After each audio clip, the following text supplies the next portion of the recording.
இப்படி ஒரு சம்பவம் நடந்துருச்சு. இது ஏன், எதனால, அதுக்கான பின்னணி என்னன்ட்டு அந்த வலியோட வீட்டுல உட்கார்ந்துட்டு இருக்கிற ஓடி ஒளிஞ்சிட்டான் வர சொல்றீங்களா? வாயின்னு முன்னிருந்தா என்ன வேணாலும் பேசுவீங்களா?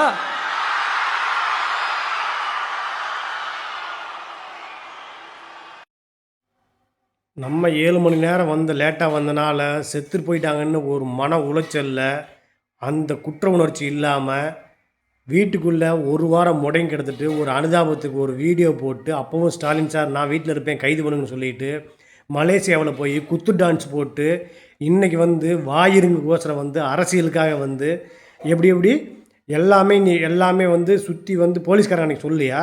போலீஸ்கார் எப்படி அரியலூர்லேருந்து பெரம்பூர்லேருந்து அரியலூருக்கு போகும்போது போலீஸ் அலாட் பண்ணாங்களாம். ஏன் கரூரில் போலீஸ் அலாட் பண்ணலையா? இங்கேருந்து அங்கே அந்த இடத்துக்கு போவான்னு சொல்லியா? அந்த கரூர் போலீஸ் எங்களை அலர்ட் பண்ணிருக்கலாம்ல. கரூர் டவுன் டிஎஸ்பி நம்ம மேம்பாலத்திலிருந்து அந்த பேசுகிற இடத்துக்கு அவரை தான் அந்த டீமோட பேசி கூட்டு வந்திருக்கிறாரு. ஒரு அட்லீஸ்ட் 50 மீட்டர்ஸ் பிஃபோர் இந்த ஸ்பீக்கிங் பாயிண்ட்ல வச்சே பேசி சொல்லியிருக்கிறாரு. சரிங்க, நிறுத்திக்கலாம், வேண்டாம், கூட்டம் ரொம்ப ஜாஸ்தியாக இருக்குது, இங்கே வச்சே பேசலாம்னு சொல்லிட்டு.